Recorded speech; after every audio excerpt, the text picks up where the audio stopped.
기도의 용사입니다. 이렇게 인사하겠습니다.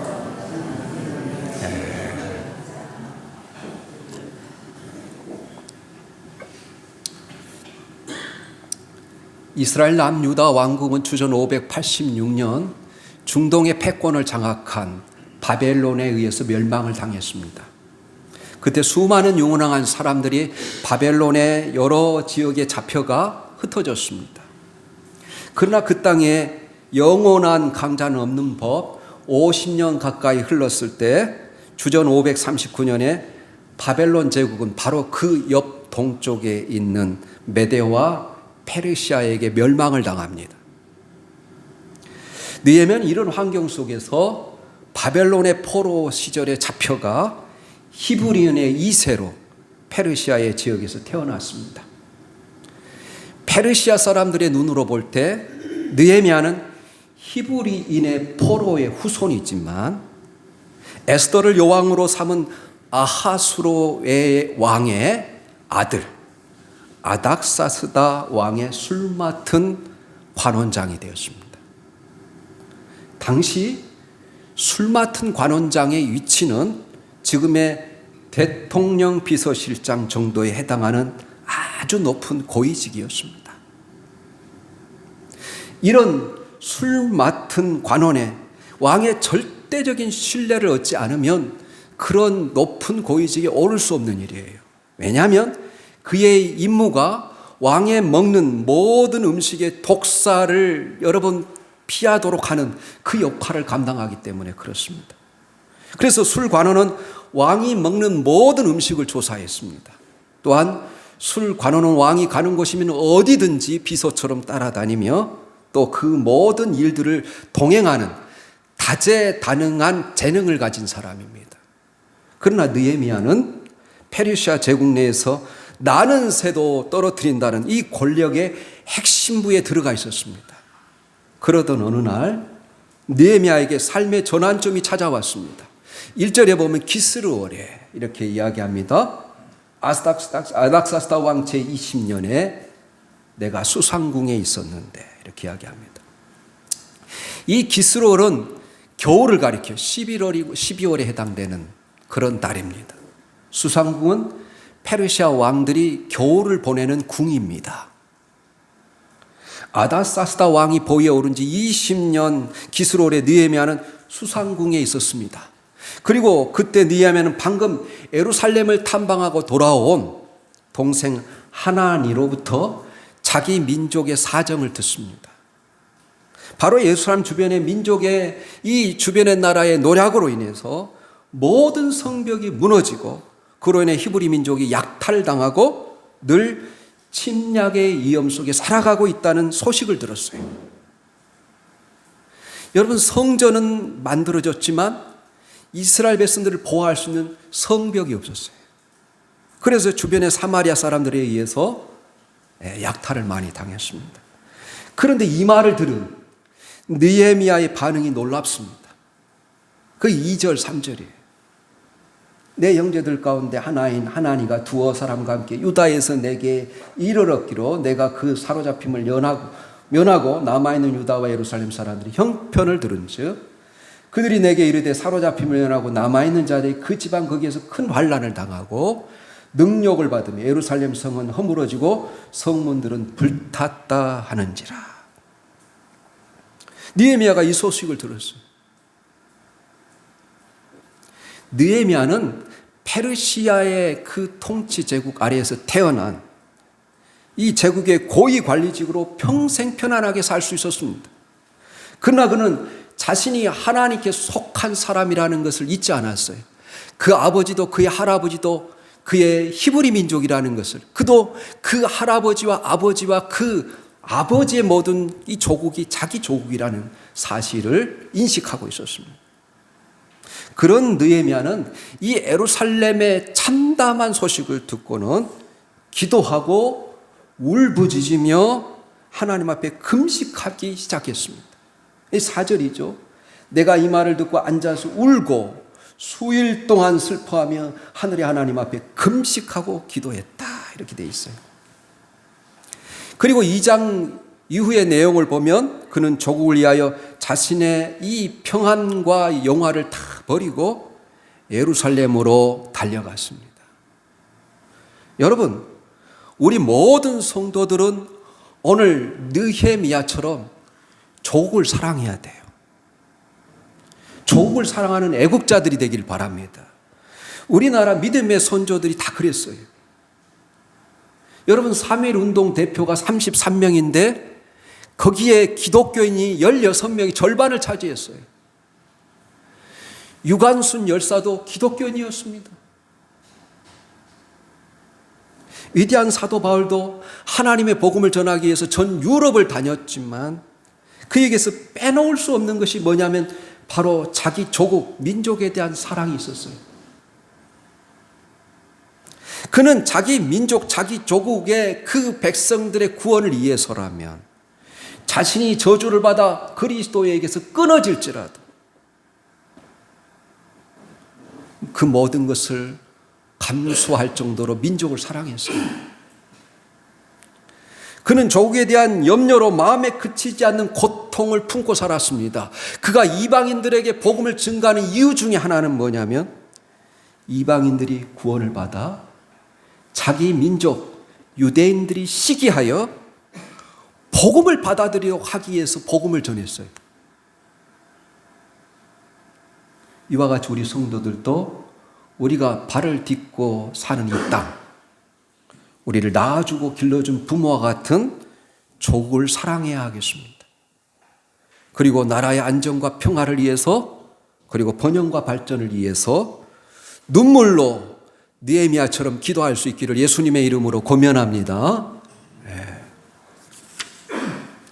여러분, 느헤미야 이름의 뜻은 하나님이 위로하신다라는 뜻이에요. 전쟁으로 나라가 없어진 이 슬픔을 하나님이 위로하시고 결국 회복시켜 주실 것이라는 이 믿음을 담아서 그 부모님들이 지어준 이름이에요. 우리나라에서도 나라를 위해서 싸우다 숨진 장병과 순국 선열들을 기리기 위해서 현충일을 정해놓고 우리가 지키고 있습니다. 이 같은 기념일을 지키는 이유는 자녀들로 하여금 역사를 가르치도록 하기 위해서, 자녀들에게 이 순국 열사들과 나라를 위해서 희생한 사람들을 본받도록 하기 위해서. 이제 5년 후면 한국 전쟁을 경험하고 한국 전쟁에 참여했던 모든 사람들이 거의 다 죽는다고 그래요. 그리고 현재 많은 세대들, 저를 포함해서 전쟁의 참혹함과 휴증을 모른 채 살아가고 있습니다. 느헤미야는 바로 그런 세대였어요. 그러나 그는 아버지 하가랴의 교육으로 140여 년 전에 일어난 이 민족의 비극을 마음에 담고 살았어요. 그때 예루살렘을 방문하고 돌아온 동생에게 그 땅의 처참한 소식을 전해 듣고 하나님께 울부짖으며 하루만 기도한 것이 아니라 수일을 금식하며 기도했다 그래. 하나님 역시 예루살렘에서 신음하고 고통받고 있는 사람들의 소리를 들었을 것입니다. 그리고 동쪽으로 1500km나 떨어져 있는 페르시아 제국 수상궁에 있는 느헤미야의 이 마음을 움직이셨어요.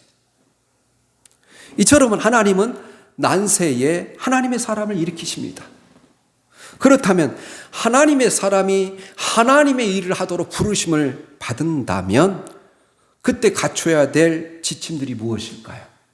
첫째로 하나님의 사람은 문제에 초점을 맞추지 말고 바로 문제를 주관하시는 하나님을 바라봐야 돼요. 여러분, 당시 페르시아는 우리가 세계사 시간에 배웠지만 조로아스토교를 믿었어요. 조로아스토교는 여러 가지 종교를 짬뽕한 종교예요. 그래서 여러분, 페르시아는 종교의 자유가 있었어요. 많은 혼합된 종교가 있었습니다. 그럼에도 느헤미야는 이방 신들이 들끓는 이 페르시아의 이 정치 권력의 한복판에서 하나님만을 섬겼어요. 느헤미야는 하늘의 하나님이 조로아스토교에서 믿는 하나님이 아니라 온 우주를 창조하시고 그리고 온 우주를 다스리시는 창조주 하나님이시고 그의 거룩하심으로 하나님 앞에 죄를 범하는 자를 심판하시는 하나님이라고 믿었어요.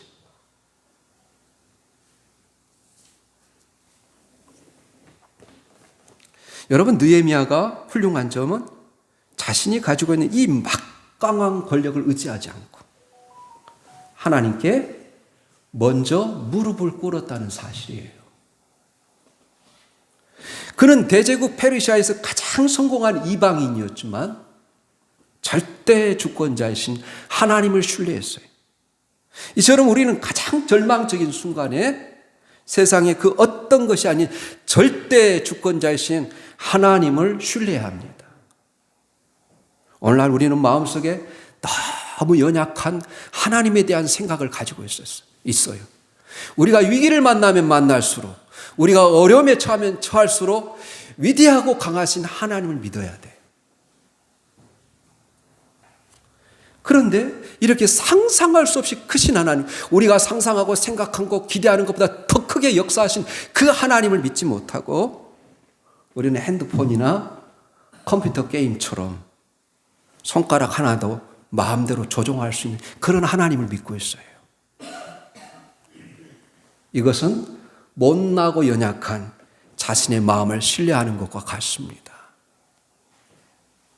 여러분, 우리가 지금 민수기를 배우잖아요. 13장, 14장을 끝냈어요. 민수기에서 여러분 가데스 바네아에서 이스라엘의 12명의 정탐꾼을 보내잖아요. 그때 10명의 정탐꾼이 이 가나안 땅을 보고 와서 보고하는 것이 무엇입니까? 여러분, 그 땅은 과연 젖과 꿀이 흐르는 땅이지만 그 땅에 사는 사람들의 성읍은 너무 견고해서 우리가 물리칠 수 없고 이길 수 없고, 거기에 사는 그 가나안 사람들은 안악자손과 같이 거인이었다. 그래서 우리가 그들을 상대하기는 너무나 작은 메뚜기에 불과하다, 그렇게 이야기해요. 그러나 2명의 정탐꾼 가운데 갈렙이 어떻게 보고합니까? 여호와께서 우리를 기뻐하시면, 여호와께서 우리와 함께 하시면 그들은 우리의 먹이라, 우리의 밥이라, 우리가 능히 이기리라, 그렇게 이야기하잖아요. 그 땅은 바로 포도송이를 메고 올 정도로 여러분 기름진 땅이었어요. 그러나 우리의 능력에 의해서 그들을 물리치는 것이 하나님이 우리를 기뻐하시면, 하나님이 우리 편에만 서시면, 그 보이지 않는 하나님이 우리와 함께 하시면 우리는 능히 그 견고한 성이라도 이길 수 있으리라, 그렇게 보고하잖아요. 얼마나 대적이에요. 메뚜기라고 보고하고 우리는 그 사람들에 비해서 메뚜기에 불과하다. 그러나 갈렙은 뭐라 그래? 그 사람들은 우리의 밥이다. 왜냐? 하나님이 우리와 함께 하시기 때문이다. 이게 믿음이에요. 그래서 우리 시대에 점점 신앙의 야성이 죽어가고 있습니다. 옛날에는 얼마나 많은 사람들이 기도했습니까? 여러분, 하늘산 기도원에 우리 친구가 부흥사로 갔는데 너무 충격을 받은 것은, 여러분, 옛날에 하늘산 기도원에 방언을 받기에 얼마나 많은 사람들이 기도했어요. 처음으로 초청을 받아서 부흥 강사로 가는데 3명 앉아있더래. 3명. 그것도 원장하고 직원 2명하고. 얼마나 충격적입니까?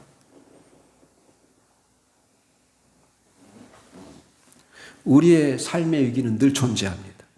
그렇게 위기의 시선을 고정한 다음에 끝내 우리는 위기 속에 빠져들고 맙니다. 그러나 모든 문제를 다스리는 하나님, 그분에게 우리에게 시선을 돌린다면 문제는 작아 보이게 돼 있어요. 그러므로 가장 지혜로운 사람은 하나님께 인생을 맡기는 사람이에요. 여러분, 오늘부터 믿음으로 하나님이 나와 함께 하실 것을 기대하며 모든 것을 하나님께 맡기고 살아갈 수 있기를 예수님의 이름으로 축복합니다. 문제나 환경이 아니라 하나님께 시야를 고정하면 이것이 믿음이에요. 이것이 믿음이에요. 그래서 믿음의 시야를 넓혀야 돼. 하나님을 바라볼 수 있어야 돼. 여러분, 이사야 26장 3절 4절 제가 좋아하는 말씀인데 이렇게 이야기합니다.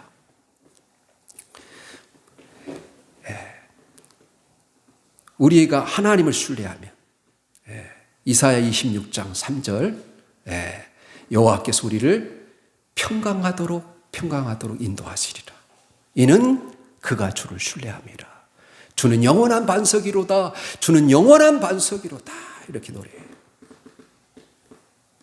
우리가 주께 우리의 마음을 고정시키고 주님을 신뢰하면 흔들리지 않는 그 반석 되신 주님께서 우리를 반드시 지켜주시고 어떤 환난에서도 구원하여 주실 줄 믿습니다.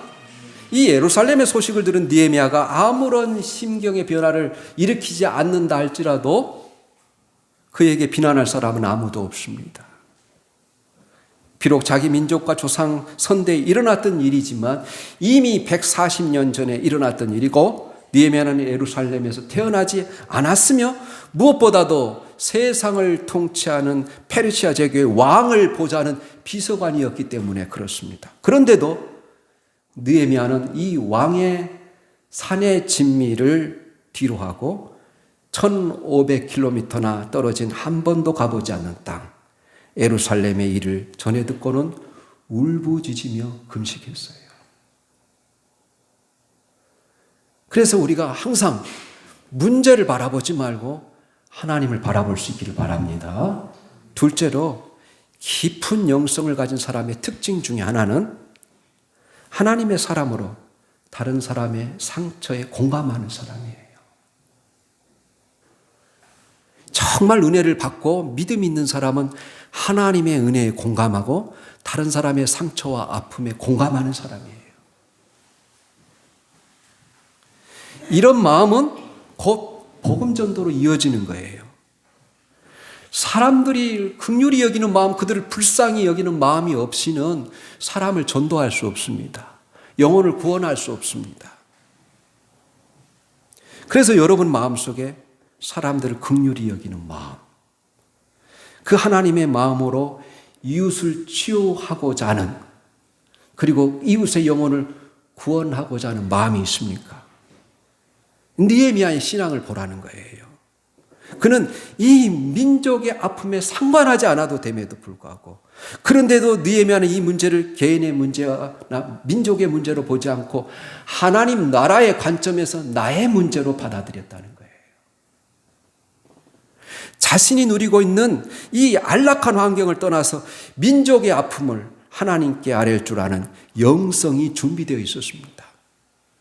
사람이 무엇에 울고 무엇에 웃고 무엇에 화내는지를 보면 그 사람의 영성의 정도를 파악할 수 있어요. 그런데 느헤미야는 금식하며 기도하는데 그치지 않았다는 거예요. 오늘 성경. 더 놀라운 느헤미야의 기도가 이어집니다. 6절 7절이에요. 우리 6절 7절 한번 다 같이 다시 한번 읽어볼까요? 시작. 이제 종이 주의 종들인 이스라엘 자손을 위하여 주야로 기도하며 우리 이스라엘 자손이 주께 범죄한 죄들을 자복하오니 주는 귀를 기울이시며 눈을 여시사 종의 기도를 들으시옵소서. 나와 내 아버지 집이 범죄하여 주를 향하여 크게 악을 행하여 주께서 주의 종 모세에게 명령하신 계명과 율례와 규례를 지키지 아니하였나이다. 이렇게 고백해요. 느헤미야는 자기의 일신상의 문제나 가정의 문제를 가지고 기도한 것이 아니라 자기 동족을 위해서 간절하게 쉬지 않고 기도했다는 거예요, 여러분. 자신과 아무 상관도 없는 조상들의 죄까지 용서를 빌었습니다. 회개 기도를 하는 거예요. 느헤미야처럼 이 상대를 위해서 식음을 전파하고 며칠씩 기도해 본 적이 있습니까? 이게 진정한 중보 기도인데요. 우리는 종종 중보 기도를 한다고 말하지만 얼마나 상대를 향해 진지한 사랑의 근거에서 여러분 기도하고 있습니까? 우리의 중보 기도가 정말 힘이 있고 응답이 되려면 사랑이 담긴 마음으로 간절하게 느헤미야처럼 기도해야 되는 거예요. 하나님은 이 공동체의 문제를 나의 문제로 생각하며 회개하는 이 개인과 교회를 사용하십니다. 우리 한번 우리가 이미 출애굽기를 다 제가 강의를 했지만 한번 찾아보겠습니다. 출애굽기 33장 31절 32절 출애굽기 32장 31절, 32절 말씀. 이스라엘 백성들이 금송아지 우상을 만들고 난 다음에 모세가 그들을 위해서 중보기도 하는 것입니다. 같이 읽겠습니다. 시작. 모세가 여호와께 다시 나아가 여짜오되 슬프도소이다. 이 백성이 자기들을 위하여 금신상을 만들어 쌓으니 큰 죄를 범하였나이다. 그러나 이제 그들의 죄를 사하시옵소서.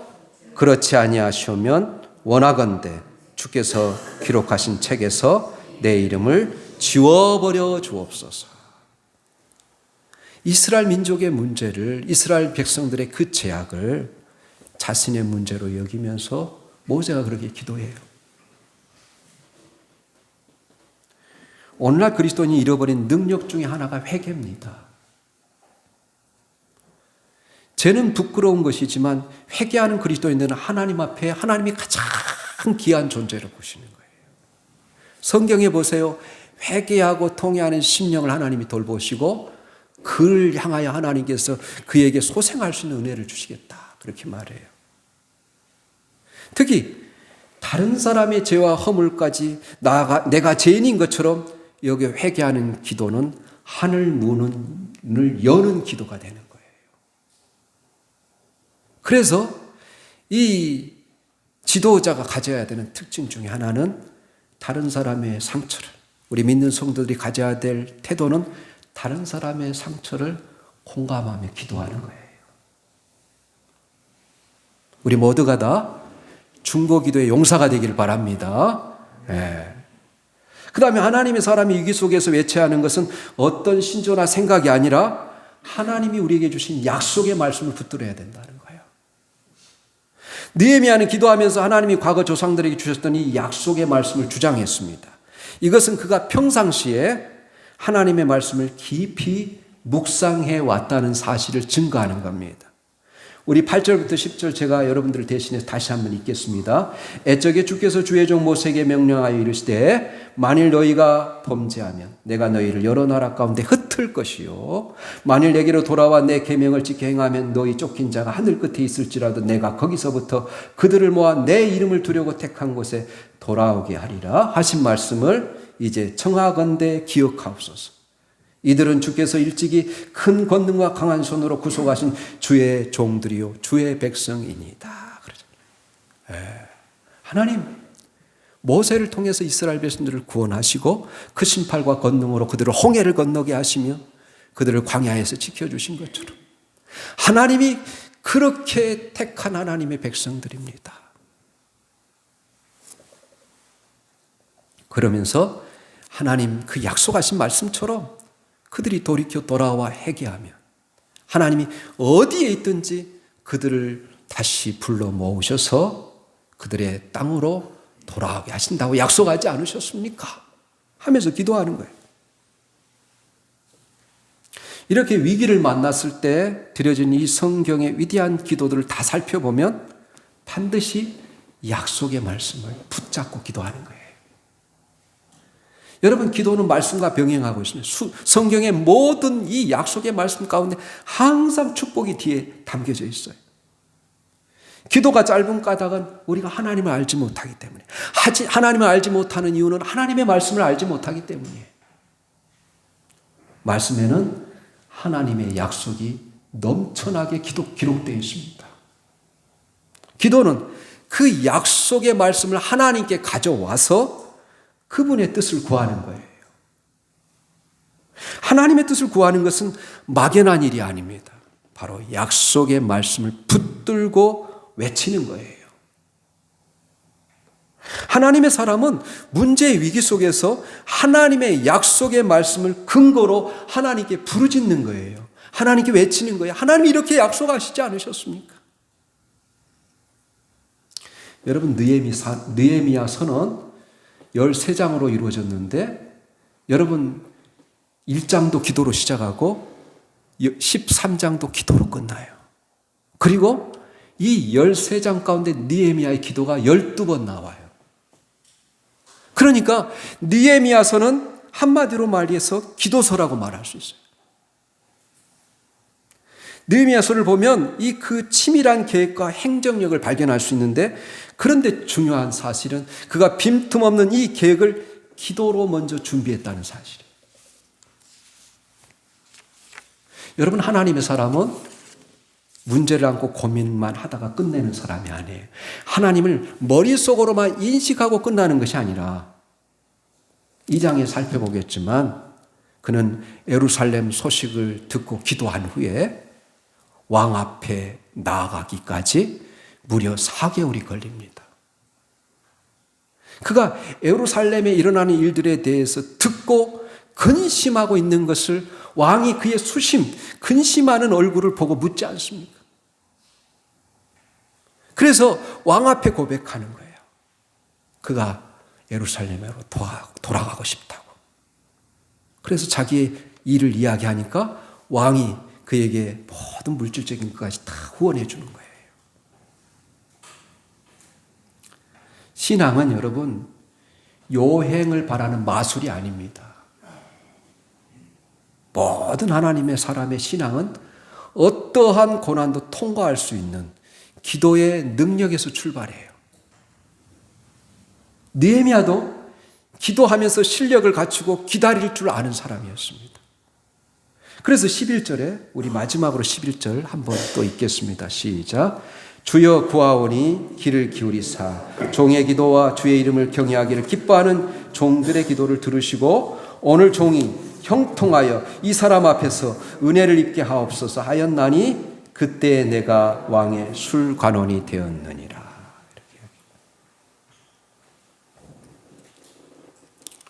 여러분, 다니엘도 요셉도 엘리사도 이사야도 이렇게 믿고 기도했어요. 하나님, 제가 하겠습니다. 저를 보내주세요. 제가 예루살렘에 가서 무너진 성벽을 재건하고 고아와 과부들을 보호하며 하나님의 사람들이 마음껏 성전에서 예배 드릴 수 있도록 하겠습니다. 저를 사용하여 주옵소서. 페르시아 왕에게 이 일을 알리겠습니다. 그때 저를 도와주옵소서. 저를 형통하게 하셔서 이 일을 감당하게 하여 주옵소서. 이렇게 기도하는 거예요. 이 기도를 통해서 우리가 느헤미야의 마음을 엿볼 수 있습니다. 1500km나 떨어진 이제는 나와 상관이 없는 이미 멸망한 조국 이스라엘을 향하여 내 부모, 내 민족이라는 마음을 가지고 하나님을 섬기는 백성이기 때문에 온전한 상태에서 그 예루살렘에 있는 하나님의 백성들이 여러분 안전하게 예배할 수 있기를 원했어요. 그 애타는 마음, 느헤미야는 이 마음을 가지고 하나님을 향한 이 뜨거운 마음을 가지고 열정으로 쉬지 않고 기도했어요. 오늘 이 시대에 대한민국 한복판에 사는 우리에게도 느헤미야의 기도가 필요합니다. 여러분, 지금 너무 어려워요. IMF보다 더 어려운 시기라고 해요. 그리고 느헤미야처럼 기도하는 우리가 돼야 됩니다. 느헤미야의 마음을 가진 자에게 하나님은 성령을 부어주실 것입니다. 그렇습니다. 우리가 하나님 나라를 위해 기도할 뿐만 아니라 내 자신이 하나님 나라의 일꾼으로 헌신하겠습니다. 하나님이 이렇게 기도하고 자원하는 사람을 통하여 당신의 크고 놀라운 일들을 이루어 가신다는 거예요. 우리 모두 하나님 나라에 자원하는 심령을 소유하기를, 그래서 우리가 작은 일이라도 하나님의 교회를 위하여 헌신할 수 있기를 바랍니다. 우리가 잊지 말아야 될 것은 우리의 목적은 항상 하나님의 영광에 초점을 맞춰야 돼요.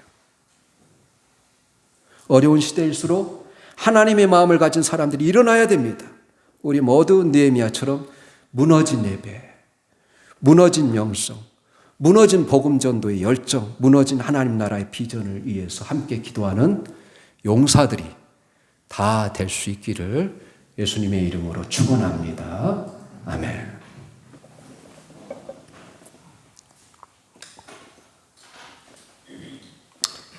우리 이 시간 기도하겠습니다. 오늘 말씀 생각해 보면서 아프신 분들, 선교사들, 나라와 민족을 위해서 세 가지 제목을 위해서 기도합니다.